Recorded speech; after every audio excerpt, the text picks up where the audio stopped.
আসসালামু আলাইকুম সবাইকে। কেমন আছেন সবাই? আশা করি সবাই আলহামদুলিল্লাহ ভালো আছেন। আমিও ভালো আছি। আমি এই তো সেদিন গিয়েছিলাম একটু যমুনা নদীতে ঘুরতে। তো প্রথমে আমি চায়নাবাদ ৩ হয়ে অটোরিকশা নিয়ে চায়নাবাদ ৩-এ যাই এবং সেখানে গিয়ে আমি অনেক সুন্দর একটা মুহূর্ত স্পেন্ড করি অ্যান্ড তারপর আমি নৌকাযোগে আমি চায়নাবাদ ৩ থেকে আমি জেলখানা ঘাটের উদ্দেশ্যে রওনা হই এবং এটা ছিল এক অন্যরকম অনুভূতি। আমি যমুনা নদীতে এই প্রথম নৌকাযোগে বা পানিপথে চায়নাবাদ থেকে জেলখানা ঘাটে যাই। সেখানে আমি সহ আরও অনেক মানুষ ছিল। তো আমি নৌকাতে ওঠার কিছুক্ষণের মধ্যেই নৌকাটা ছেড়ে দিল তার গন্তব্যস্থলের উদ্দেশ্যে এবং নদী এখন শান্ত, নদীতে চর জেগে আছে।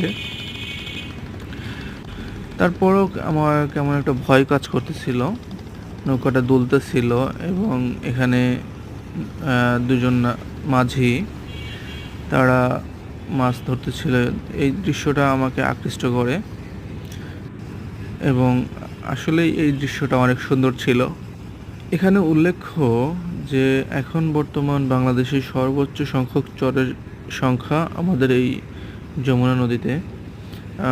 সুপরিকল্পিত ড্রেজিংয়ের অভাবে এই নদীটা এখন প্রায় মৃত্যুর দিকে যাচ্ছে।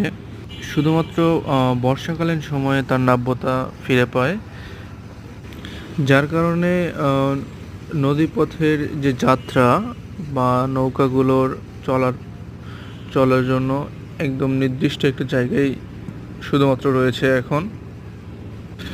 আর এটা ছিল ঈদ পরবর্তীতে করা ভিডিও এবং এখানে পর্যাপ্ত পরিমাণ দর্শকের উপচে পড়া ভিড় ছিল এবং সিরাজগঞ্জের এটা অন্যতম একটা পর্যটন কেন্দ্র এবং